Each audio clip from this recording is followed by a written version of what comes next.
आप देख रहे हैं इंडिया टाउन न्यूज, भारत की बात।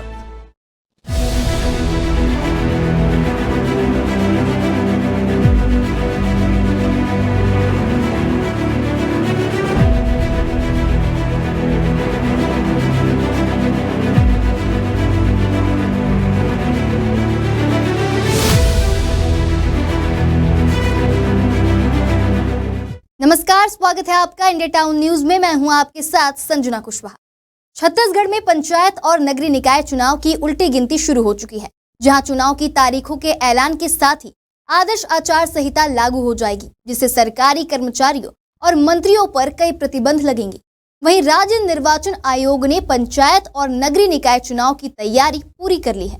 30 दिसंबर को जिला पंचायत अध्यक्ष के लिए आरक्षण की प्रक्रिया होगी। इसके बाद 31 दिसंबर को चुनाव की तारीखों का ऐलान हो सकता है। यदि तारीखों की घोषणा 31 दिसंबर को नहीं हुई तो चुनाव 1 महीने के लिए टल सकते हैं, क्योंकि 1 जनवरी से नई मतदाता सूची पर काम शुरू हो जाएगा। तो आइए जानते हैं चुनावी प्रक्रिया और आचार संहिता से जुड़ी खास बात।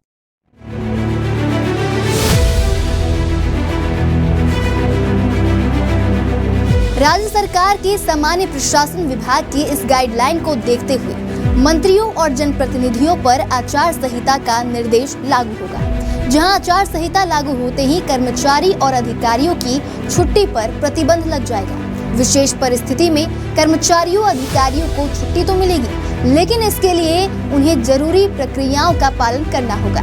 कलेक्टर की तरफ से अधिकृत अधिकारी की मंजूरी के बिना शासकीय अधिकारी और कर्मचारी छुट्टी पर नहीं जा सकेंगे। वहीं प्रमोशन, पोस्टिंग और ट्रांसफर पर भी बैन लगेगा।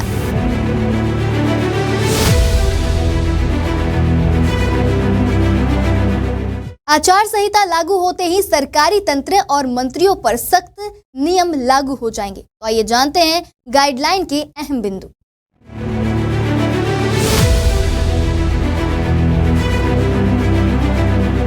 गाइडलाइन के प्रमुख बिंदु: अवकाश की स्वीकृति। चुनाव की घोषणा के साथ ही कलेक्टर की अनुमति के बिना किसी भी सरकारी अधिकारी और कर्मचारी को अवकाश स्वीकृत नहीं किया जाएगा।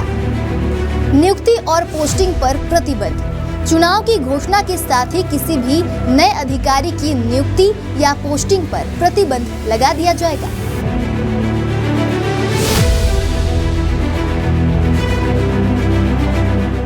इसके साथ ही मंत्रियों के लिए भी सख्त दिशा निर्देश दिए गए हैं। तो आइए आपको बताते हैं कि मंत्रियों के लिए क्या दिशा निर्देश दिए गए हैं।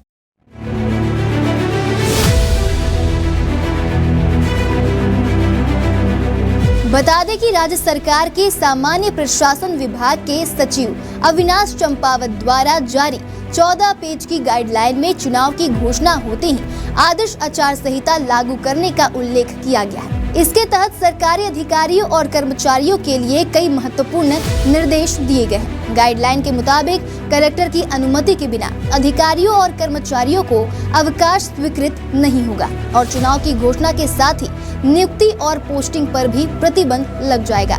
तो वहीं चुनाव के दौरान सरकार के मंत्री कोई नई घोषणाएं नहीं कर सकेंगे और न ही भूमि पूजन या उद्घाटन कार्यक्रमों में हिस्सा ले सकेंगे। यदि मंत्री निजी दौरे पर है या प्राइवेट स्थान पर गए हैं तो उनकी सुरक्षा में कोई अतिरिक्त फोर्स नहीं लगाई जाएगी। उन्हें जो सुरक्षा दी गई है उसी में यात्रा करनी होगी। इसके साथ ही रेस्ट हाउस या सर्किट हाउस में मंत्री केवल सरकारी अधिकारियों या कर्मचारियों को बुला सकते हैं, लेकिन किसी निजी स्थान पर उनसे मिलना मना होगा।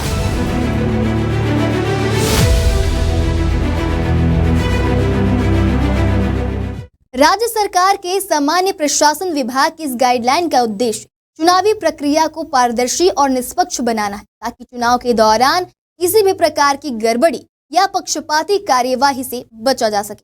चुनावी प्रक्रिया की शुरुआत से ही इन दिशा निर्देशों का पालन सुनिश्चित किया जाएगा, ताकि चुनाव के परिणाम पर किसी भी तरह का असर ना पड़े। आज के लिए इतना ही। अगली बार फिर हाजिर होंगे एक नए विषय को लेकर। अब मुझे दीजिए इजाजत। नमस्कार।